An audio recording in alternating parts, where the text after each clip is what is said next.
오늘 저희 말씀을 가지고 하나님을 목자로 삼는 인생이라고 하는 제목을 가지고 하나님 말씀을 증거하겠습니다.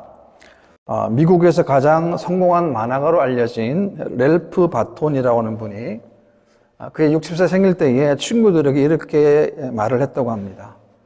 나는 남부럽지도 않게 돈도 많이 벌어보았고 명성도 얻었고 인기도 얻었다. 그런데 60평생 동안 단 하루도 내 마음의 피로가 풀린 적이 없다는 그런 말을 고백했습니다. 이런 고백이 랠프 바톤에게만 해당되는 것이겠습니까? 어쩌면 세상 가운데 성공한 사람이라고, 그리고 자신의 이름을 높인 사람의 진짜 모습은 아닐까라는 생각을 해보았습니다. 오늘 본문에 보게 되면 오늘 본문은 다윗의 고백인데요, 이와는 전혀 반대되는 고백을 다윗은 하고 있습니다. 다윗은 하나님과 자신과의 관계를 목자와 양과의 관계로 설명하고 있습니다. 수많은 양들이 푸른 초장에 함께 모여서 한가롭게 풀을 뜯어먹고 있는 광경을 한번 생각해 보십시오. 그런데 그 양들에게는 그들을 지키는 목자가 반드시 있다는 것입니다. 그렇기 때문에 양들은 푸른 초장에서 마음껏 풀을 뜯어먹을 수 있는 것입니다. 사나운 냉수가 있어도 마음껏 풀을 먹을 수 있는 이유가 왜 그렇습니까? 그것은 바로 목자가 지켜주기 때문에 그렇습니다. 양을 보게 되면 양은 자신의 생명을 스스로 안전하게 보호할 수 있는 장치가 없습니다. 무기가 없는 동물 아닙니까? 그래서 사나운 짐승이 자신을 공격하고 삼키려 해도 아무런 저항을 할 수 없는 지극히 약한 동물입니다. 그러나 양에게는 자신을 보호해주며 또 지켜주는 목자가 있다는 것입니다. 그렇습니다. 하나님은 바로 우리들에게 이러한 목자가 되십니다. 본문에 보게 되면 하나님을 목자로 삼는 인생의 복에 대해서 말씀하고 있는데요. 그 첫 번째는 부족함이 없는 인생으로 살게 된다는 것입니다. 우리 인생을 볼 때 우리가 일을 얼마나 잘하느냐 혹은 일을 얼마나 빨리 하느냐보다 더 중요한 것은 그 일을 누구의 도움을 받고 하느냐라고 하는 것입니다. 1절 말씀 보게 되면 여호와는 나의 목자시니 내게 부족함이 없으리로다 라고 했습니다. 다윗은 원래 목동 아닙니까? 그는 가축을 돌보고 지키는 목자였습니다. 그러니까 누구보다도 양에 대해서 잘 압니다. 양의 습성이라든가 어떻게 하면 양이 건강하게 잘 자라는지를 잘 안다는 것입니다. 목자는 누구보다도 자기 양을 잘 소중히 여깁니다. 왜냐하면 양을 잘 지키는 것이 바로 목자의 의무이기 때문에 그렇습니다. 이런 목자가 있기 때문에 양은 안전할 수 있는 것입니다. 그래서 양에게는 뭐가 중요합니까? 양에게는 목자의 음성이 중요한 것입니다. 특별히 다윗은 양과 목자와의 관계를 하나님과 자신과의 관계로 설명합니다. 목자는 양의 모든 것을 책임지며 생명까지도 돌봐주는 자 아닙니까? 양은 이러한 목자를 따라갈 때에 안전이 보장되는 것입니다. 만약에 목자가 없다고 한번 생각해 보십시오. 아마도 맹수가 사정없이 달려들게 될 것입니다. 오늘 우리가 어떻게 하나님을 아버지라고 부를 수 있습니까? 그것은 하나님이 우리를 먼저 부르셨기 때문에 가능한 일인 것입니다. 하나님께서는 우리를 너는 내 것이다 라고 부르시고 말씀하셨습니다. 죄와 저주 아래 있던 우리들을 불러내셔서 예수님의 십자가의 그 고통과 피로 말미암아 우리들에게 하나님은 구원의 은혜를 베풀어 주셨습니다. 그래서 우리들에게는 목자 되시는 하나님이 우리와 늘 함께 하는 것입니다. 우리의 목자가 하나님이시기 때문에 우리는 기뻐할 수 있고 감사할 수 있고 행복할 수 있는 것입니다. 왜 그렇습니까?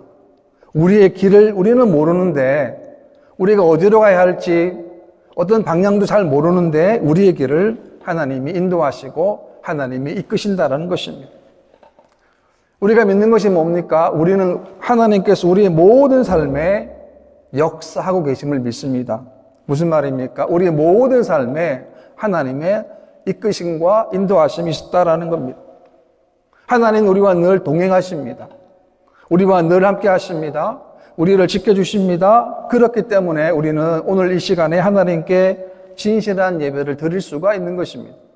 무슨 말입니까? 우리가 한 주간 동안에, 지난 한 주간 동안 어떻게 살았는가를 하나님은 너무나도 잘 아신다는 겁니다. 한 주간 동안에 기쁨이 넘치는 한 주간을 살다가 오신 분도 계시지만 또 반대로 슬픔과 고통 속에서 한 주간을 보낸 분들도 있을 것입니다. 그런데 하나님이 모든 것들을 어떻게 하십니까? 합력하여 선을 이루어내십니다. 하나님은 선을 만들어내십니다. 하나님 우리의 실패와 고통과 좌절을 통해서도 그것을 가지고서도 하나님은 하나님의 선을 만들어내시는 겁니다. 그렇기 때문에 우리의 믿음과 신앙은 어떤 형편에서도 하나님을 향한 마음을 잃지 않아야 하는 것입니다. 왜 그렇습니까? 하나님 우리의 주인이 되시기 때문에 그렇습니다. 우리 인간은 근본적으로 목마름을 안고 살아갑니다. 그 목마름을 해결하고자 나름대로 인생의 의미와 가치를 부여하기도 합니다. 그러나 하나님이 없는 곳에, 하나님 없는 인생은 영원히 목마름을 해결할 수가 없는 것입니다. 왜 그럴까요? 하나님과의 진정한 교제가 없이는 참다운 기쁨과 참다운 행복이 없기 때문에 그렇습니다. 창세기 1장을 보게 되면 하나님께서 인간을 만드실 때 어떻게 만드셨습니까? 하나님의 형상으로 만드셨고 또 하나는 하나님의 모양으로 만드셨습니다. 그리고 하나님께서 인간을 창조하실 때에 그 재료가 뭡니까? 우리의 재료가 뭡니까? 우리는 땅의 흙으로 우리를 만드신 거예요. 그러니까 아주 보잘것이 없는 것으로 하나님이 우리를 만드신 거예요. 그런데 하나님은 생기를 그 코에 불어 넣으시니 사람이 생명이 되니라 라고 했습니다.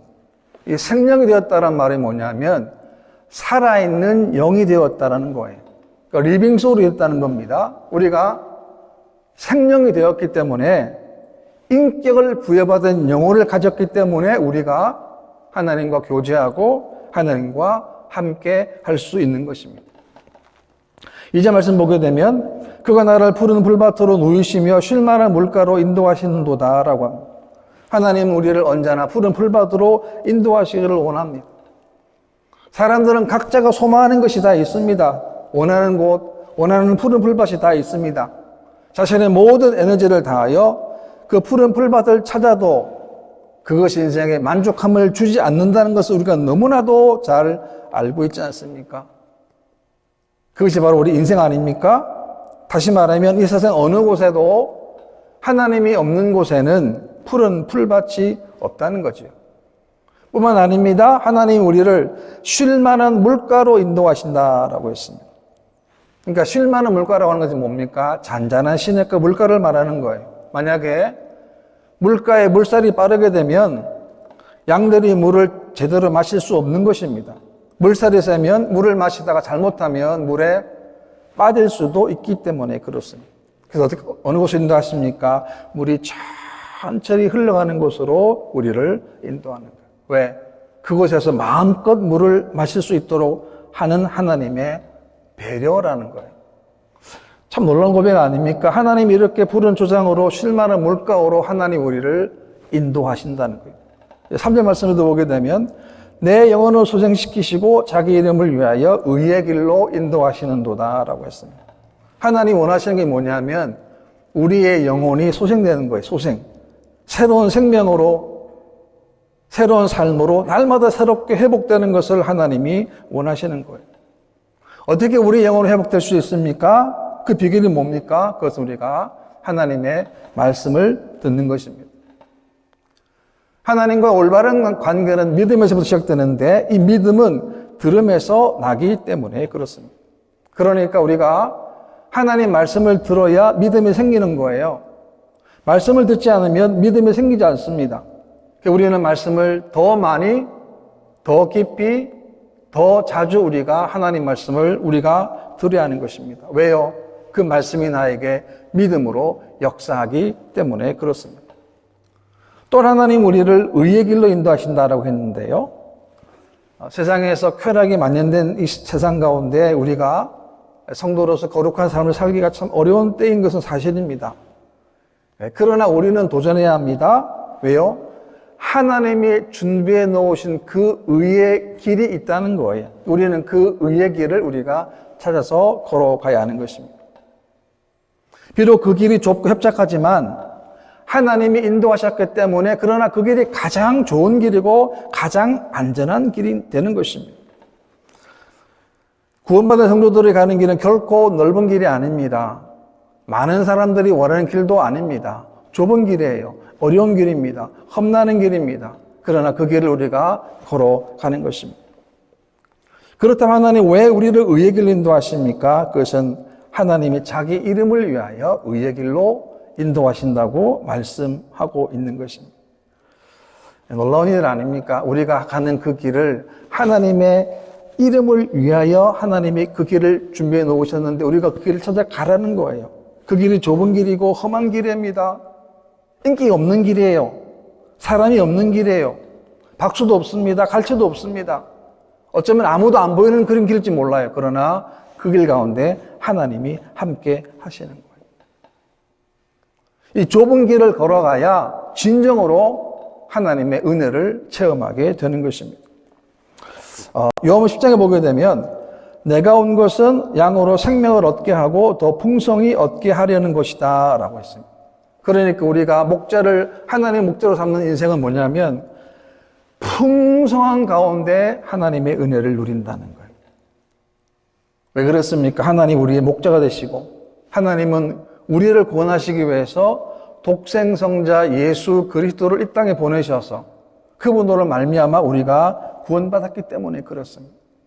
우리는 주님 안에서 참된 평안을 누릴 수 있습니다. 우리는 영원한 생명을 받았습니다. 우리들에게 참된 희락과 영원한 생명과 이 모든 것들이 풍성히 누릴 수 있도록 하나님이 우리 길을 인도하신다는 겁니다. 그 다음에 두 번째는 두려움이 없는 인생을 살게 된다는 것입니다. 4절 말씀 보시게 되면 내가 사망의 음침한 골짜기를 다닐지라도 해를 두려워하지 않을 것은 주께서 나와 함께 하심이라 주의 지팡이와 막대기가 나를 안위하시나이다 라고 했습니다. 다윗의 인생은 정말 파란만장했지 않습니까? 수많은 고난, 역경, 어려움 당했습니다.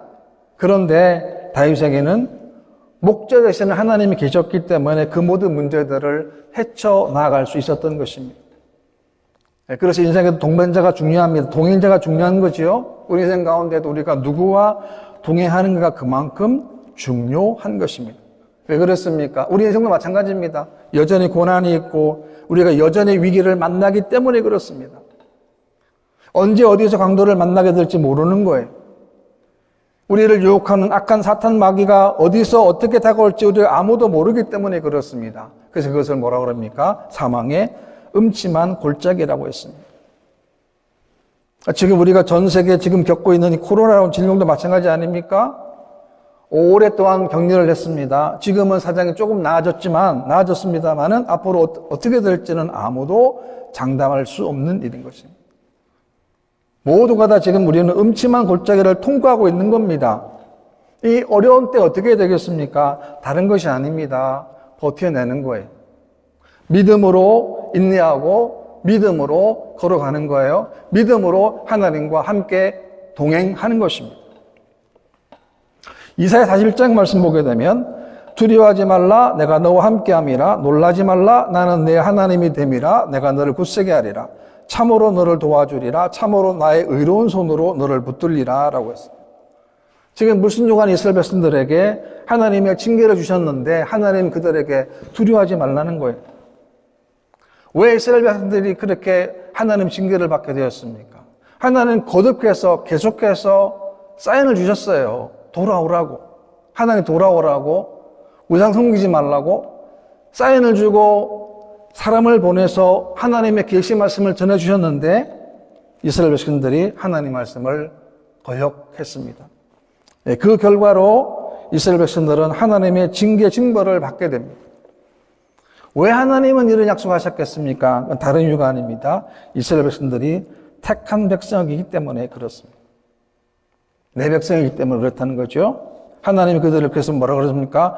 내가 너를 붙들어 주겠다는 거예요. 참으로 나의 의로운 손으로 너를 붙들리라라고 하나님이 약속하셨습니다.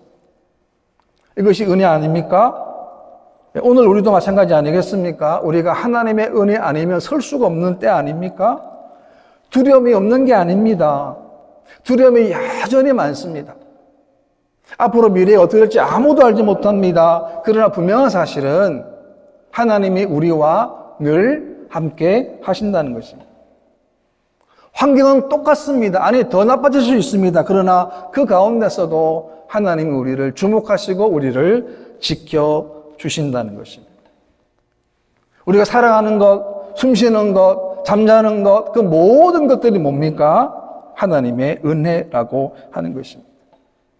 네, 그렇기 때문에 우리가 이해할 수 없는 어려운 고난에 부딪혔을 때 정말 조심해야 될 것, 그게 뭐냐면 원망하고 불평하는 것입니다. 참 조심해야 합니다. 그때는 입술을 잘 다스려야 합니다. 왜 그렇습니까? 하나님의 시험에는 반드시 그 이유가 있기 때문에 그렇습니다. 왜 그런 시험을 주시겠습니까? 왜 어려움을 주시겠습니까? 그런 과정의 연단을 통해서 하나님이 원하시는 모습으로 점점 변화되는 것을 하나님이 원하시기 때문에 그렇습니다. 그런 과정을 통해서 하나님의 사람으로 만들어 가시는 것입니다. 영화 촬영장에서 연기를 하는 감독과 영화 배우를 한번 생각해 보십시오. 영화 배우가 혼신의 힘을 다해 연기를 합니다. 그런데 감독의 마음에 들지 않으면 어떻게 합니까? 다시 계속 다시를 하게 되지 않겠습니까? 그래서 연기자는 한 장면을 찍을 때마다 정말 혼신의 힘을 다해 연기를 다하는 것입니다. 될 때까지 연기를 하는 것 아닙니까? 언제까지 합니까? 감독의 오케이 사인이 날 때까지 계속 똑같은 연기를 반복하는 거예요. 그것은 연기자의 운명입니다. 하나님께서도 마찬가지입니다. 우리가 하나님의 사람이 될 때까지, 진정으로 하나님의 사람이 될 때까지 계속해서 뭐 하십니까? 우리를 연단하시는 거예요. 정으로 하나님의 우리의 잘못되고 죄악된 모습, 습관들 다 하나님이 또 정으로 깨뜨리시고 또 깨뜨리시는 거예요. 왜? 우리 정과 욕심을 십자가에 못 박고 살 수 있도록 하나님이 끝없이 연단하시는 거예요. 그래서 우리가 사망의 음침 골짜기를 만나도 이것이 사망의 음침의 골짜기가 끝날 수도 있고, 또 하나는 오히려 반대로 역전돼서 기쁨의 골짜기가 되기도 한다는 것입니다. 사망의 음침 골짜기는 하나님 없는 사람에게는 두려움이고 절망이지만, 하나님을 믿는 우리들에게는 이것이 오히려 축복이 되는 것입니다. 어떻게 가능한 일입니까? 그것은 주의 지팡이와 주의 막대기가 있기 때문에 그렇습니다. 여러분 생각해 보십시오. 어두운 골짜기를 지나갈 때에 맹수의 공격을 받을 수 있는 것처럼 우리도 이 세상 가운데 악한 원수의 사단의 공격을 받을 수도 있다는 것입니다. 그때 준명이 뭡니까? 바로 하나님의 지팡이와 막대기라고 하는 것입니다. 우리를 한번 뒤돌아보십시오. 여러분들 언제 영적으로 가장 강건했습니까? 정결했습니까? 그것은 사망의 골짜기를 만났을 때였어요. 언제 가장 갈급했습니까? 고난의 때 아닙니까? 거의 예배가 없을 것입니다. 고난을 맞이하게 되면 기도 없이 살던 성도들이 기도의 삶의 중심이 되는 거예요. 말씀을 경홀히 받는데 이제 말씀이 손길보다 더 달게 느껴지는 거예요. 또 듣고 싶고 또 듣고 싶은 겁니다. 그래서 사망 음침 골짜기가 오히려 하나님의 축복의 첫 출발이 되기도 하는 것입니다. 그 다음에 세 번째는 승리한 인생이 된다는 것입니다. 5절 말씀 보게 되면 주께서 내 원수의 목전에서 내게 상을 차려주시고 기름을 내 머리에 부으셨으니 내 잔이 넘치나이다 라고 고백했습니다. 그 자신을 해하고자 하는 원수들 앞에 하나님이 뭘 차려주신 겁니까? 상을 차려주신 겁니다. 다윗의 인생을 보게 되면 적들이 얼마나 많았습니까? 좀 집요하게 끈질기게 추적하고 추격하고 따라오고 쫓아왔지 않습니까? 그런 하나님께서 그 모든 대적들을 어떻게 하셨습니까? 물리치게 하시고 다윗이 궁극적으로 승리하게 하신 거예요. 다윗이 골리앗 앞에 섰을 때를 생각해 보십시오. 원래 다윗이 무슨 강한 무술에 강한 사람이 아니었습니다. 다윗이 골리앗을 이긴 것은 뭡니까? 다윗에게 베풀어 주신 하나님의 상의 결과라는 거예요. 다윗이 돌멩이를 다 쓰지 않았습니다. 그 중에 하나만 사용했습니다. 그것 가지고도 하나님은 다윗을 승리하게 만들었습니다. 이것이 뭡니까? 넉넉한 승리 아니겠습니까? 뿐만 아닙니다. 기름을 내 머리에 부으셨다라고 고백했습니다. 이 말은 하나님께서 다윗을 귀한 자로 인정하셨음을 말씀하는 것입니다. 사도행 10절 말씀 보게 되면 내가 이새의 아들 다윗을 만나니 내 마음에 맞는 사람이라 내 뜻을 다 이루리라 하시더니 라고 말씀합니다. 무슨 말입니까? 이 말은 다윗이 하나님께서 원하시는 바로 그 사람이라는 거예요. 그래서 하나님은 다윗에게 내 뜻을 다 이루리라 라고 말씀하셨습니다. 왜 그렇습니까? 다윗의 삶 전체가 하나님 마음에 합당했기 때문에 그렇습니다. 6절 말씀 보게 되면 내 평생의 선하심과 인자하심이 반드시 나를 따르리니 내가 여호와의 집에 영원히 살리로다 라고 했습니다. 지금까지 하나님의 선하심이 풍성했는데 앞으로도 내 평생의 하나님의 선하심과 하나님 인자하심이 반드시 나를 따라오겠다는 거예요. 고백, 얼마나 긴 고백입니까? 내가 하나님의 선하심과 하나님 인자하심을 따라가는 게 아니에요. 하나님의 선하심이 내 길을 따라온다는 게 무슨 말입니까? 하나님이 지켜주신다. 하나님이 도와주시고 하나님 돌봐주시고 그래서 나는 영원토록 여호와의 집에 영원히 살겠다는 게 무슨 말입니까? 하나님과 영원히 살겠다는 믿음의 고백인 것입니다. 우리 인생 살다 보면 우리가 원하는 길의 끝이 항상 좋은 것만 아닌 것을 우리가 너무나도 잘 알지 않습니까? 그런데 하나님께서 우리를 가지신 그 길은 언제나 선합니다. 왜 그렇습니까? 하나님이 선하신 분이기 때문에 그렇습니다. 오늘 다윗의 고백입니다. 하나님의 선하심과 인자하심이 반드시 나를 따르리라 했던 고백처럼 우리도 마찬가지 아니겠습니까? 우리 삶 가운데 하나님의 선하심, 인자하심이 반드시 우리를 따라오는 줄 믿으시기를 바랍니다. 이 믿음이 있다면 우리가 어떤 형편에서도 승리할 수 있고 하나님의 기적에 감사할 수 있다는 것입니다.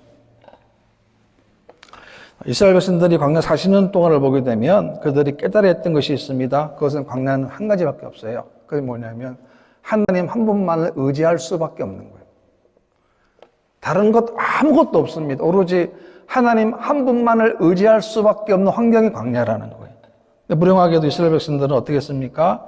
이 사실을 망각한 거예요. 하나님 광야 생활 동안에 이스라엘 백성들에게 필요한 것들을 다 채워주셨어요. 그런데도 이스라엘 백성들은 하나님의 은혜를 잊어버리고 가나안 땅으로 가는 것을 잊고 말았다라고 하는 것입니다. 그들은 하나님의 보호하심을 제대로 인식하지 못했던 것입니다. 그것은 그들만의 문제가 아니라 오늘 우리들의 문제일 수도 있다는 겁니다. 우리가 한 주간을 살아왔지 않습니까? 여러분 한 주간 어떻게 살아오셨습니까? 어떤 모습으로 어떻게 살아오셨습니까? 모든 것들이 하나님의 은혜였습니다. 하나님 이끄심이었고 하나님 인도하심이었고 하나님의 돌봐주심이었다는 사실을 우리가 고백하지 않을 수가 없는 거예요. 우리의 과거를 한번 생각해 보십시오. 우리가 넘어질 때마다 쓰러질 때마다 좌절할 때마다 하나님은 세워주셨습니다. 넘어지면 세워주시고 넘어지면 세워주셨습니다. 좌절하면 또 세워주셨습니다. 또 이렇게 세워주셨습니다. 왜 그렇게 하셨습니까? 하나님이 우리의 목자가 되시기 때문에 그렇습니다. 신앙은 고백이 중요합니다. 이 고백은 반드시 살아있는 신앙의 체험적 고백이어야 하는 것입니다. 우리는 다시금 하나님께로 돌아가야 합니다. 어떻게 우리가 하나님께로 돌아갈 수 있습니까? 그 방법은 다른 것이 아닙니다. 하나님을 우리의 유일한 목자로 삼는 것입니다. 우리 복음성가 가사 보기에도 이런 가사가 있습니다. 내가 주인 삼은 모든 것 내려놓고 내 주 대신 주 앞에 나가 내가 사랑했던 모든 것 내려놓고 주님만 사랑해. 주 사랑 거친 풍랑에도 깊은 바다처럼 나를 잠잠케 해. 주 사랑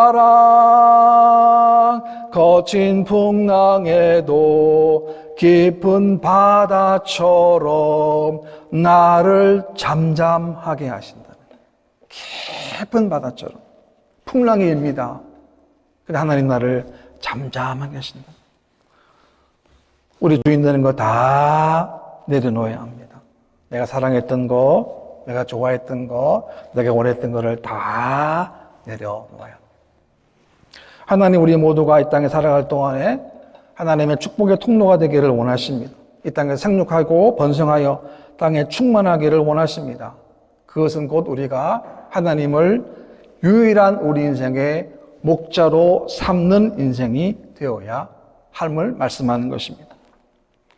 여호와는 나의 목자이십니다. 그러므로 내가 부족함이 없습니다. 이 위대한 신앙 고백이, 이 위대한 믿음의 고백이 오늘 우리의 진정한 신앙과 삶의 믿음의 고백이 되시기를 바랍니다. 우리는 하나님 한 분만으로 만족하는 거예요. 하나님 한 분만으로 만족하는 것, 그것이 신앙입니다. 그것이 믿음이라는 거예요. 이 믿음으로 승리할 수 있는 저희 되시기를 주님의 이름으로 축원합니다.